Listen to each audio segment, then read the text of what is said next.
Bonjour à tous, c'est vraiment un plaisir de pouvoir vous retrouver aujourd'hui. Ça fait tout particulier de pouvoir venir dans une salle où d'un coup on sent l'Esprit de Dieu agir. Et d'autre côté, il y avait vraiment une atmosphère aussi de Dieu, et il y a quelque chose de Dieu qui est là aujourd'hui ce matin. Et peut-être toi qui nous suis sur le net, je voudrais aussi t'encourager à pouvoir vivre et expérimenter cette présence de Dieu, notre Jésus qui touche, qui guérit, qui libère. Aujourd'hui, sois touché, sois béni aussi, que la faveur de Dieu t'accompagne. Merci Seigneur parce que tu es là avec nous ce matin, tu as un message pour nous, on veut vraiment être réceptifs, avoir des cœurs prêts et réceptifs. Je sens dans mon cœur qu'on est dans une saison qui change. On est dans une mutation, quelque chose qui est en train de bouger. On a beaucoup travaillé durant cette crise et ces temps, il y avait vraiment un temps de préparation. On a insisté sur des messages, prépare-toi, prends l'armure du combat, prépare-toi à ce qui vient, à ce qui arrive, mets-toi en route, prépare ton cœur à ce qui vient. Mais maintenant, j'ai l'impression que le Seigneur commence un peu à dire, mais voilà pourquoi je t'ai préparé, voilà l'objectif, voilà pourquoi je t'ai fait. Et je suis réjoui de voir qu'il y a une intention de Dieu de se mettre en route et de se mettre en mouvement maintenant. Prépare-toi avec une destination. Il y a quelque chose de Dieu qui vient, qui nous montre qu'il y a de l'espérance. Et dans un monde qui se perd, dans un monde qui est perdu autour de nous, nous devons être la réponse, notre mission, c'est d'apporter la lumière dans les ténèbres. Et j'ai été frappé lorsque j'ai préparé ce message. J'ai lu un passage qui m'a vraiment impacté et qui va donner le démarrage de ce qu'on va vivre. On trouve ça dans Matthieu 9, 36. À la vue des foules, il fut rempli de compassion pour elles, car elles étaient blessées et abattues, comme des brebis qui n'ont pas de berger. Jésus a commencé son ministère, c'est à peine au démarrage de son œuvre, de son ministère. Il commence à guérir des malades, il commence à agir et manifester la gloire de Dieu. Et quand les foules arrivent, il les regarde. Il est capable de discerner au-delà des apparences, il est capable de discerner et de voir leurs besoins. Et il discerne quelque chose de frappant, il discerne leur cœur, leur tristesse, blessés et abattus. Et là, ça me fait tilt. Mais est-ce qu'on n'est pas dans une société similaire aujourd'hui ? Dans un monde qui perd de l'espérance, dans un monde qui ne sait pas où il va, dans un monde qui est abattu plus que, pas jamais je dirais, mais dans des circonstances particulièrement, dans un abattement fort, où il y a peu d'espérance, où la jeunesse se dit mais ça va encore durer longtemps, qui commence à déprimer, où il y a vraiment quelque chose, où les taux d'antidépresseurs ont flambé. Il y a quelque chose de puissant dans cette société qui est dans l'abattement, dans la tristesse. Jésus a fait le même constat il y a 2000 ans. Il a vu leur tristesse et leur abattement. Et c'est drôle parce que la conclusion de Jésus est intéressante. Comme des brebis qui n'ont pas de berger. Il se rend compte que le besoin de la foule, des personnes autour, c'est d'avoir un bon berger qui prend soin d'eux. C'est d'avoir quelqu'un qui va les paître, qui va leur faire du bien, qui va nourrir leur âme, qui va leur donner ce dont ils ont besoin, qui vont leur donner un sens et une direction dans leur vie. Et la suite de ce qu'il constate, c'est qu'il est ému de compassion. J'aime voir mon Jésus qui est plein de compassion pour les perdus, pour ceux qui sont loin de lui. J'aime voir mon Jésus qui a le cœur noué de voir la tristesse et l'abattement du monde autour de lui. Je vois mon Jésus qui est touché dans ses émotions, de se rendre compte de la tristesse ambiante, de se rendre compte de tous les gens autour de lui qui sont loin du Seigneur, qui sont sans bon berger, qui sont dans l'errance et dans la tristesse et l'abattement. J'aimerais avoir le même cœur que Jésus. J'aimerais avoir le même cœur et que notre Église puisse avoir un même cœur plein de compassion. Plein de compassion pour ceux qui sont autour de nous, qui sont loin, qui ont besoin d'un bon berger. Et Jésus, dans la suite, non seulement il est ému de compassion, mais il a une réaction qui m'étonne. C'est qu'il en discerne une opportunité incroyable. Il dit, la moisson est là. Ils ont besoin d'une réponse, et il est besoin d'avoir des ouvriers. La moisson est prête, la moisson est mûre. Non seulement il discerne dans les temps d'adversité et d'abattement des gens autour de lui, Mais il dit, mais ça veut dire qu'il y a quelque chose qui est en route. Ça veut dire qu'il y a un plan du Père pour que les perdus puissent être attirés à Christ, pour que les perdus puissent avoir une réponse, pour que les gens qui sont sans espérance trouvent de l'espérance. Et je crois qu'aujourd'hui, le mouvement de Dieu est de se retourner de nos propres situations, de changer de regard et de voir autour de nous les perdus, ceux qui sont loin, ceux qui n'ont pas l'espérance, ceux qui sont dans la tristesse et l'égarement. Mes amis, je rêve d'une église de nouveau qui exerce sa compassion pour ceux qui sont loin de Dieu et qui se met en route et qui trouve que la réponse au désespoir, c'est leur donner de l'espoir, c'est trouver qu'il y a une opportunité pour que les perdus puissent être ramenés, pour que les brebis puissent être ramenées à la bergerie, pour que le bon berger puisse être la réponse à ceux qui sont loin. Nous avons un berger à faire connaître.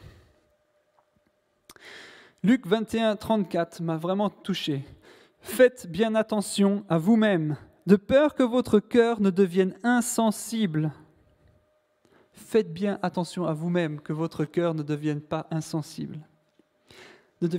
Au milieu des excès du manger et du boire, c'est-à-dire au milieu de l'indifférence, de notre propre plaisir, on est devenu parfois trop égocentrique dans ces temps-là. On prend trop besoin de nos propres besoins, de nous-mêmes, de moi, mon besoin, j'ai besoin de ça. On est devenu pour nous-mêmes des gloutons pour nos propres vies parfois. Et ça nous rend insensibles à ce qui est autour. On se préoccupe que de nos loisirs, de nos plaisirs, de moi. Et ça nous rend insensibles. Et je me parle le premier. Et le deuxième aspect est les soucis de la vie. Notre cœur peut devenir insensible parce qu'on a trop de soucis. Qui, comme moi, a régulièrement des soucis de la vie ? Qui, comme moi, sent que ces soucis de la vie nous empêchent d'entrer dans la mission que Dieu a pour nous ? Oui, on est tous à la même, mais c'est une stratégie, mes amis, de l'ennemi, de nous empêcher d'entrer dans ce que Dieu a pour nous, tant les propres plaisirs, notre propre nombrilisme, que les soucis de la vie qui nous écrasent et qui nous empêchent. Mes amis, Jésus est la solution pour les deux. Nous décentrer de nos propres besoins, donner notre vie à Christ, c'est la réponse à notre égoïsme. Et la deuxième partie, abandonner notre vie dans ses mains permet qu'on puisse abandonner notre futur. Les soucis, les choses sont dans sa main. Mon avenir est dans ta sûre main, Seigneur. Et je choisis de t'offrir ma vie et je choisis que tu sois mon directeur, mon bon berger qui prend soin de ma vie pour que mon cœur ne devienne pas insensible à tous ceux autour de moi qui sont perdus. J'aimerais, mes amis, qu'on puisse avoir un cœur doux, un cœur qui soit sensible et qui reste plein d'émotions envers ceux qui se perdent. Et ça, c'est notre mandat depuis le début. Jésus, lorsqu'il a appelé les premiers disciples, André, Pierre, qui étaient des pêcheurs dans le lac, il les appelle et leur dit « Venez à moi, je ferai de vous des pêcheurs d'hommes. » Déjà, dès le départ, l'intention, c'était de ramener les hommes, de venir les chercher et les ramener. Ceux qui sont perdus, de les ramener, de les pêcher, de les ramener de nouveau. Et puis à la fin de son ministère, évidemment, on connaissait certainement ce verset qui dit « Allez, faites de toutes les nations des disciples. Allez, mettez-vous en route et ramenez les perdus. Ramenez, donnez cette bonne nouvelle à ceux qui en ont besoin et ramenez-les. » Et ça, c'est dans l'intention de Jésus depuis le démarrage. C'est que nous sommes les vecteurs de cette bonne nouvelle. Nous sommes les vecteurs de la vie, de l'espérance. Nous sommes les vecteurs pour amener Christ. Et c'est omniprésent dans l'enseignement de Jésus. On n'est pas là un club de croyants qui résistons à l'envahisseur. Mais notre mission est de pouvoir nous mettre en mouvement pour que de nombreuses personnes dans notre région soient sauvées, puissent avoir un bon berger qui prend soin d'eux. Le théologien Karl Barth a dit « Si l'Église n'a d'autre but que son propre service, elle porte déjà les stigmates de la mort. » En gros, si on se concentre que sur nous-mêmes, nos besoins, nos connexions, nous, à force de nous concentrer sur nous-mêmes, on sent déjà la mort. Parce que l'intention de Jésus, c'est de nous tourner vers les perdus. Et je me prêche à moi-même en premier.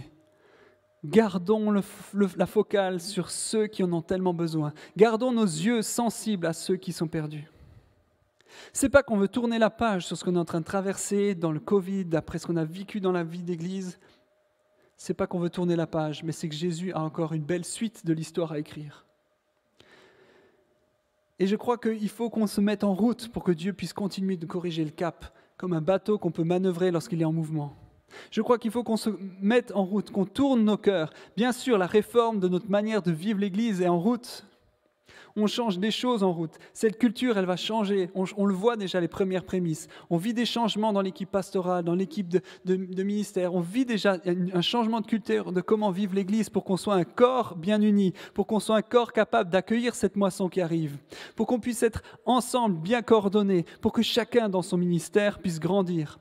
Mes amis, aujourd'hui, je crois que le Seigneur nous emmène dans la série « Prépare-toi » à ce qu'on puisse se mettre en mouvement pour annoncer l'Évangile. Prépare-toi parce que tu es un corps de Christ qui annonce la bonne nouvelle aux perdus. Et pour qu'on puisse bien fonctionner de manière cohérente les uns les autres, on a besoin de vivre cette réforme intérieure. On a besoin de changer la manière de vivre l'Église pour prendre soin les uns des autres, pour accueillir. Préparons-nous à accueillir, à aimer, à enseigner, à soigner, à donner. Ce n'est pas nous qui allons le faire, c'est pas nous, quelques-uns, c'est chacun d'entre nous. L'Église, c'est vous, l'Église, c'est nous. Chacun d'entre nous doit être prêt à accueillir, à aimer, à prendre soin. Peut-être que c'est simplement de préparer cet été des grillades avec ton Connect pour accueillir tes voisins. Peut-être que c'est te dire, mais moi j'ai tellement à cœur d'accueillir les nouveaux que j'ai envie de servir, mais va au welcome. Peut-être que c'est juste simplement te dire, j'ai envie d'écrire dans mon carnet du jour 3 personnes pour lesquelles je veux prier intensément pour que Dieu les touche. Je ne sais pas quelle est ta mission, je ne sais pas quelle est ta part. Peut-être que tu as un projet créatif qui n'a jamais existé. Peut-être que c'est d'inviter, je ne sais pas, à créer, à faire un spectacle. Peut-être que c'est de dessiner, peut-être que c'est de créer un club d'œnologie, j'en sais rien. Mais peu importe, je ne sais pas quel est ce que Dieu a prévu pour toi. Mais on est là pour te servir, on est là pour que la mission que Dieu a prévue dans ta vie puisse se manifester, pour que tu puisses être lumière dans ce monde. Une église biblique va travailler dur à atteindre le perdu sans se déconnecter de Christ et de sa puissance. Peter Haas, un pasteur, a écrit ça. Je trouvais tellement fort. Bien sûr qu'on veut vivre la présence de Dieu dans le culte, la présence de Dieu dans nos célébrations, dans les connects, dans la vie d'église. Mais si on perd l'idée d'atteindre les perdus, on perd notre mission. Et ça me met au défi. Est-ce que mon regard est prêt? Est-ce que je suis prêt à mettre en action? Et quelle est ma part? Quelle est ta place dans cette mission qui arrive? Nous devons travailler ensemble, coordonner les uns les autres. C'est pour ça qu'il y a des personnes responsables, c'est pour éviter que chacun aille dans son côté, c'est pour qu'on puisse être coordonné, comme un chef d'orchestre coordonne les activités. C'est pour ça qu'on est là.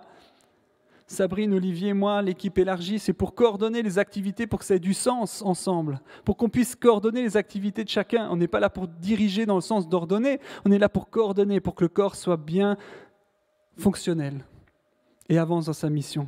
Choisissons l'unité de cœur, pardonnons, libérons, donnons maintenant, reprenons courage en notre Seigneur, reprenons courage dans ce qui vient.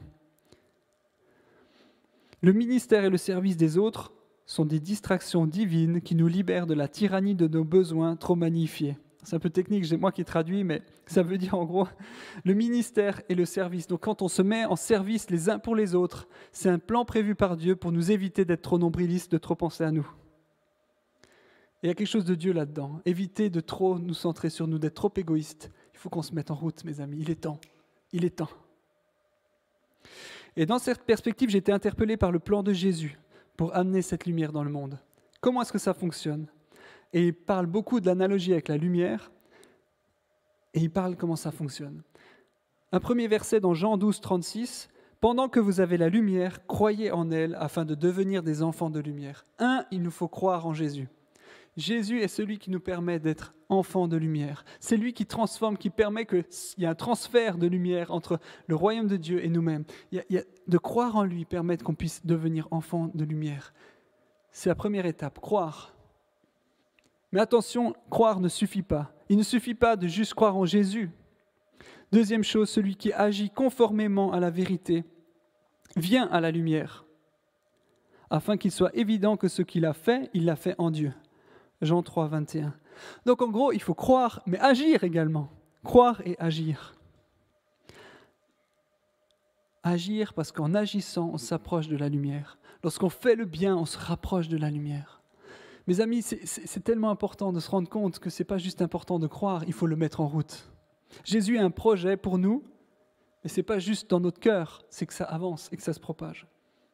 Vous êtes la lumière du monde, que de la même manière votre lumière brille devant les hommes, afin qu'ils voient votre belle manière d'agir et qu'ils célèbrent la gloire du Père céleste. C'est important de se rendre compte qu'il parle des comportements. Manifester le royaume de Dieu, c'est avant tout des comportements. Ça m'a frappé. Parce qu'il va faire tout un enseignement, Jésus, lorsqu'on lit Matthieu, un bloc complet qui parle des comportements. Mes amis, si on veut avoir du goût dans un monde qui a perdu sa saveur, mes amis, si on veut avoir la lumière dans l'obscurité, il y a besoin de contraste, il y a besoin de différence, il y a besoin qu'on voit qu'il y a des choses qui sont différentes. Comment voulez-vous amener de l'espérance si vous êtes désespéré ? Comment voulez-vous amener de la joie si vous êtes dans la tristesse ? Comment voulez-vous amener un bon berger si vous êtes sans repère ? Comment voulez-vous amener l'amour si vous ne pardonnez pas ? Comment voulez-vous amener la réconciliation si vous êtes en trouble ? Et je me inclus, bien sûr, je parle en vous.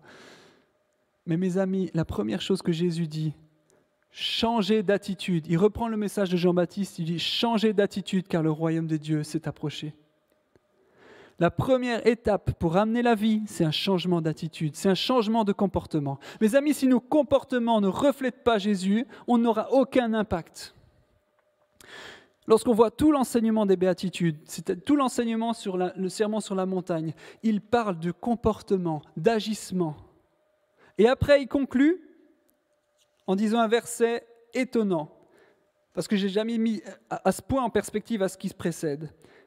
Matthieu 7, 21, « Ceux qui me disent « Seigneur, Seigneur » n'entreront pas tous dans le royaume des cieux, mais seulement celui qui fait la volonté de mon Père céleste. Beaucoup me diront ce jour-là, « Seigneur, Seigneur, n'avons-nous pas prophétisé en ton nom ? N'avons-nous pas chassé les démons en ton nom ? N'avons-nous pas fait beaucoup de miracles en ton nom ?» Alors je leur dirai ouvertement, « Je ne vous ai jamais connu, éloignez-vous de moi, vous qui commettez le mal. » C'est pourquoi toute personne qui entend ces paroles que je dis et les met en pratique, je la comparerai à un homme prudent qui construit sa maison sur le rocher. La pluie est tombée, les torrents sont venus, les vents ont soufflé, se sont déchaînés contre cette maison. Elle ne s'est pas écroulée car elle était fondée sur le rocher. Mais toute personne qui entend ces paroles que je dis et ne les met pas en pratique ressemblera à un fou qui a construit sa maison sur le sable. La pluie est tombée, les torrents sont venus, les vents ont soufflé, se sont abattus sur cette maison. Elle s'est écroulée et sa ruine a été grande. Et lorsqu'il dit ça, Jésus, c'est juste ce qui clôt le long message sur les comportements et les attitudes des enfants de lumière. Lorsqu'il dit « faites ce que je vous dis », ce n'est pas accomplissez des choses fortes, ce n'est pas prêcher, c'est juste ayez des comportements de justice, des comportements de lumière, des attitudes qui plaisent à Dieu. Mettre en pratique les enseignements de Jésus, c'est le fondement d'une vie qui porte du fruit. Mes amis, là on voit bien le miraculeux, la guérison, la puissance n'a aucun sens pour Jésus si ce n'est pas fondé sur le rocher, s'il n'y a pas d'abord, avant tout, comme socle, comme fondation, des agissements, des comportements qui reflètent la gloire de Dieu. C'est tellement important. J'ai vu tant de ministères, des gens qui ont vraiment reçu des dons, une puissance de Dieu, s'écrouler parce que leur comportement, leur attitude n'était pas solide.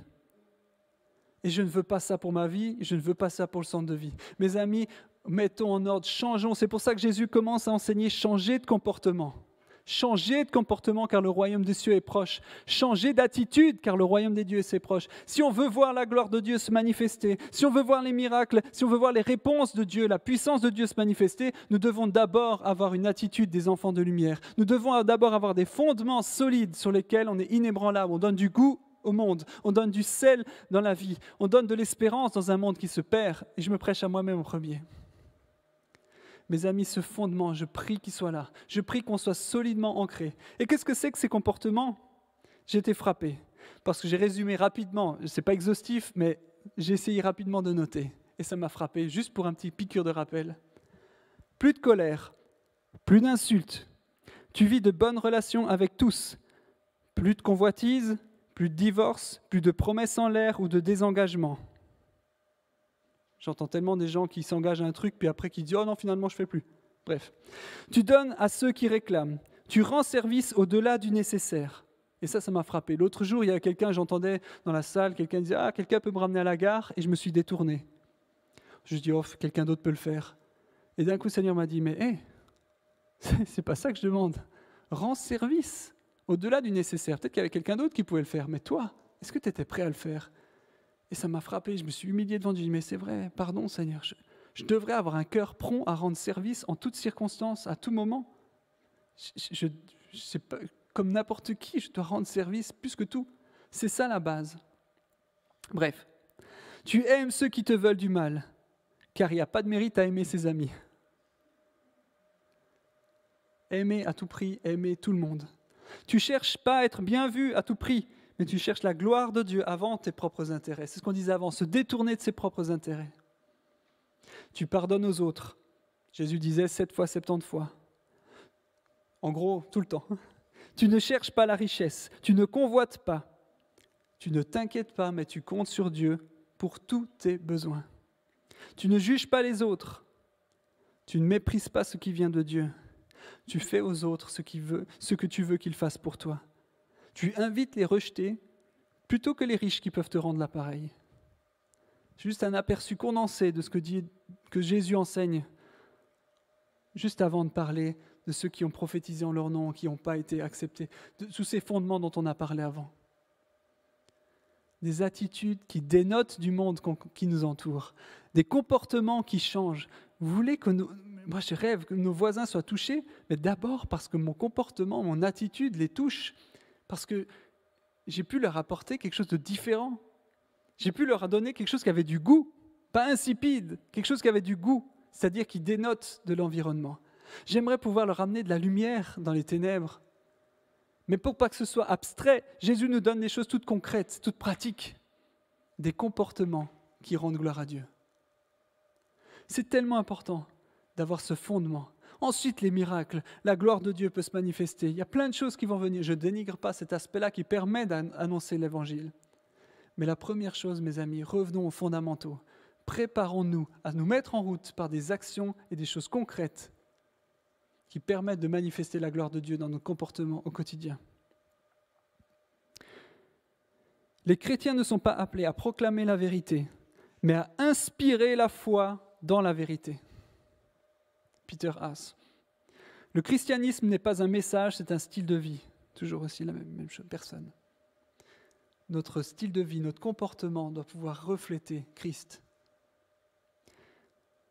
Mes amis, notre mission, c'est d'annoncer, de propager cette bonne nouvelle. Mais si on veut être crédible, nous devons amener d'abord la lumière par des comportements irréprochables.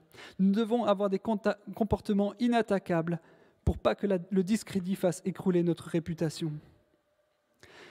Pierre dit « Soyez toujours prêts à défendre l'espérance qui est devant vous, devant tous ceux qui vous en demandent raison. Faites-le avec douceur et respect en gardant une bonne conscience, afin que là où ils vous calomnient, comme si vous faisiez le mal, ceux qui critiquent votre bonne conduite soient couverts de honte. » En gros, il vous dit, mais vous ayez toujours un comportement irréprochable. Comme ça, ceux qui pourront vous attaquer sur quoi que ce soit ne pourront juste avoir honte, soient couverts de honte.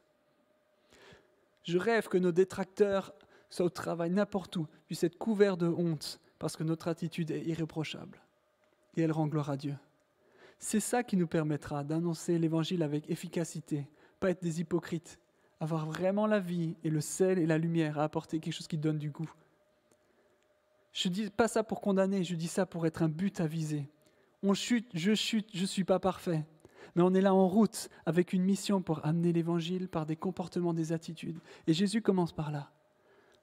Le miracle, la puissance se manifeste ensuite. Mais continuons à nous mettre en route pour préparer ce chemin. Quelle est ta prochaine place? Quelle est ta prochaine étape? Est-ce que c'est d'abord de vous rendre compte et de me rendre compte que mon cœur est suffisamment dur et doit changer pour être sensible à ceux qui m'entourent? Et si c'est le cas, j'aimerais vraiment qu'on prenne le temps pour juste se laisser devant Dieu, toucher, pour que notre cœur redevienne des cœurs de chair, pour qu'on change notre regard sur nos propres besoins ou les soucis du monde, pour qu'on se soucie de ceux qui sont autour de nous, qui sont perdus. Deuxième chose, est-ce qu'il y a quelque chose que le Seigneur me demande de faire dans cette mission prochaine pour annoncer l'Évangile, pour amener la lumière. Quelle est ma part? Quelle est ma place dans le corps? Quelle est la mission que Dieu a prévue dans ma vie pour permettre que l'Évangile se propage? Et la troisième chose, est-ce qu'il y a des comportements dans ma vie que le Saint-Esprit met maintenant en lumière, qui doivent changer? Et ce n'est pas compliqué. Jésus nous dit changer d'attitude, c'est-à-dire renoncer à une attitude, se retourner et dire je veux ça plutôt que ce que j'ai fait avant. Et choisir de demander pardon pour le passé et lui remettre sa vie pour le futur. Ce n'est pas compliqué. Je veux le faire, j'aimerais qu'on puisse le faire ensemble. J'aimerais qu'on change d'attitude de tout ce qui n'est pas bon pour nous tourner vers une attitude qui plaît à Dieu, une attitude de lumière. Voilà les 3 questions que je vous laisse et j'aimerais vraiment vous bénir dans le nom de Jésus. Et s'il y a des personnes aujourd'hui qui sont là, ici ou par le net, qui se rendent compte à quel point ils sont sans berger, sans espérance, dans un monde qui se perd, tu perds ton sens à ta vie, tu perds de l'espérance, tu es comme Jésus qui dit au début, ils sont comme des brebis sans berger, tu ne sais pas où aller, tu n'as pas de sens à ta vie. J'aimerais juste t'encourager. Jésus est le bon berger. C'est lui qui prend soin de ta vie. C'est lui qui prend soin de toi. Il a la réponse. Il te donne un sens à ta vie. Il prend soin de tes besoins. Fais confiance à Jésus. J'aimerais t'encourager aujourd'hui à faire le pas de dire « Jésus, je choisis que tu sois mon berger. Je choisis que tu sois le berger de ma vie et m'emmener dans les pâturages que tu as prévus pour ma vie. Je choisis de me détourner de mes propres intérêts, ma propre manière de gérer ma vie et je choisis de t'abandonner tout pour te suivre. » Et si aujourd'hui c'est une réponse de ton cœur, j'aimerais vraiment que tu t'engages. Lève la main où tu es, tu réponds, tu te lèves. Je choisis le bon berger, je choisis Jésus comme berger pour ma vie et je lui abandonne tout. Et si c'est le cas, vraiment, lève la main où tu es et je veux prier avec toi.